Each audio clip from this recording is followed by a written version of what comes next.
আমচো জিন্দাবাদ আমচো জিন্দাবাদ ধৰ্ষণকাৰী ফাঁসি দিও ধৰ্ষণকাৰী ফাঁসি দিও ধৰ্ষণকাৰী অসমৰ গৃহ বিভাগ হায় অসম চৰকাৰ হায় অসমৰ গৃহ বিভাগ হায়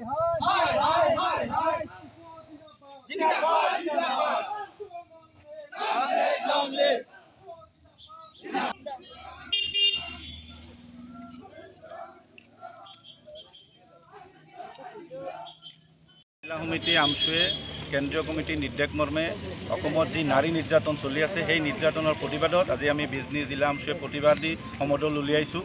আমি অসম চৰকাৰক এটা কথাই ক'ব বিচাৰিছোঁ যে নাৰীৰ ওপৰত যিটো অত্যাচাৰ এইটো বন্ধ হ'ব লাগে।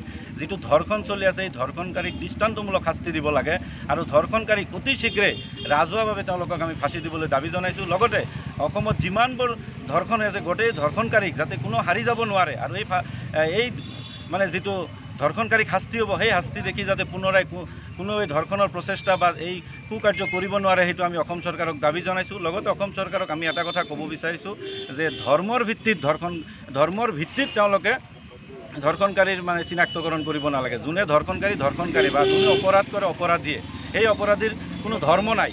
সেইকাৰণে আমি গোটেই অসমজুৰি আজি প্ৰতিবাদ স্থলীৰ পৰা এইটোৱে ক'ব বিচাৰিছোঁ যে যিবোৰ ধৰ্ষণকাৰী বা অপৰাধী তেওঁলোকক কৰায়ত্ব কৰিব লাগে আৰু দোষীক মানে হেৰি দিব লাগে, কাৰাদণ্ড কৰিব লাগে আৰু অতি সোনকালে তেওঁলোকক মানে যি ব্যৱস্থা লয় সেই ব্যৱস্থা কৰিব লাগে। সেইটো দাবীৰে আজি বিজনী জিলা আমচুৱে আজি প্ৰতিবাদী সমদল উলিয়াইছে। আজি আমি প্ৰতিবাদী সমদলৰ জৰিয়তে এইখিনিয়ে দাবী লৈ ওলাইছোঁ। যদি এই দাবী আমাৰ মানি নলয় তেতিয়াহ'লে অনাগত দিনত আমি গণতান্ত্ৰিকভাৱে এইদৰে গোটেই অসমজুৰি আন্দোলন চলাই যাম।